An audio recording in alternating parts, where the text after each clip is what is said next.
Everyone, inspiration junction में माला जैन फिर से आपका स्वागत करती है।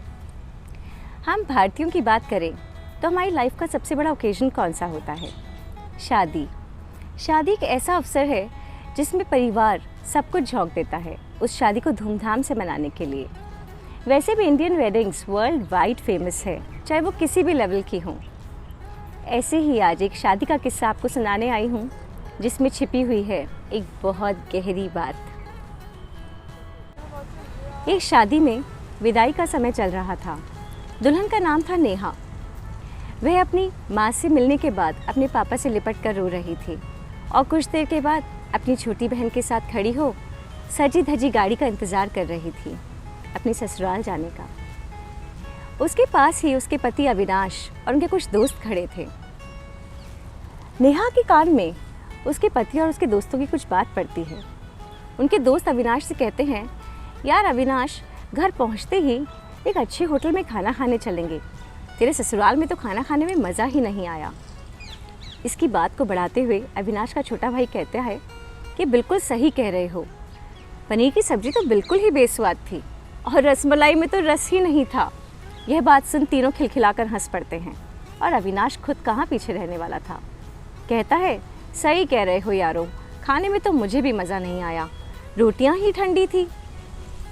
नेहा जो घूंघट डालकर गाड़ी में बैठने ही वाली थी, वह गाड़ी से पलट जाती है और घूंघट उठाकर अपने पापा का हाथ पकड़कर खड़ी हो जाती है और रोने लगती है और कहती है, पापा मुझे ससुराल नहीं जाना, मैं यह शादी नामंजूर करती हूँ। सब हक्के बक्के रह जाते हैं, सारे बाराती चौंक उठते हैं। अविनाश के पिताजी भागते हुए आते हैं और उसके सर पर हाथ फेरते हुए कहते हैं कि नेहा बेटा, ऐसा क्या हुआ जो तुम इतनी बड़ी बात कह रही हो? वह अपने ससुर जी की तरफ चेहरा दिखाकर कहती है कि पिताजी, आप नहीं जानते, मेरे माता पिता पिछले 6 महीने से रोज़ रात को 2-3 बजे तक जगते रहते हैं और यही बात करते रहते हैं कि इसकी शादी में खाना क्या बनेगा, हलवाई किसे रखेंगे, मिठाई क्या रखेंगे। पिछले 1 साल से मेरी माँ ने एक नई साड़ी भी नहीं खरीदी है कि मेरी शादी में कोई कमी ना रह जाए। पूरी कोशिशें लगा दी कि मेरी शादी धूमधाम से हो। शायद आप नहीं जानते कि एक बेटी की शादी बाप के लिए कितना बड़ा सपना होती है, क्योंकि आपके कोई बेटी नहीं है पिताजी। और जो दुल्हन लेने आए हैं, पत्नी लेने आए हैं, वो यहाँ पर खाने की बुराई कर रहे हैं। उन्हें मेरे पिता की कोशिशें नहीं दिखीं। वह रोने लगती है यह कहकर और अविनाश की आंखें खुल जाती हैं। वह हाथ जोड़कर अपने ससुर के सामने खड़े हो जाते हैं और कहते हैं, पिताजी मुझे माफ़ करिए, मुझे खाने की बुराई नहीं करनी चाहिए थी। नेहा बिल्कुल सही कह रही है, मेरी बहुत गलती हो गई। वहीं नेहा के ससुर जी भी उनसे माफ़ी मांगते हैं और कहते हैं, बच्चों के कहे हुए कि मैं माफ़ी मांगता हूँ और नेहा के रूप में आज मुझे सच में एक बेटी मिल गई, हमें माफ़ कर दीजिए। ससुर वालों का यह रवैया देखकर नेहा का दिल पसीज जाता है और वह भरी आंखों से अपने पियर से विदाई लेती है। लेकिन देखिए ना, यह तो कहानी की बात है। हम सब भी कभी कभी शादियों में से जब लौटते हैं तो आकर झट से कहते हैं, आज खाने में मज़ा नहीं आया, या फिर आज की शादी में इंतज़ाम बिल्कुल ठीक नहीं था।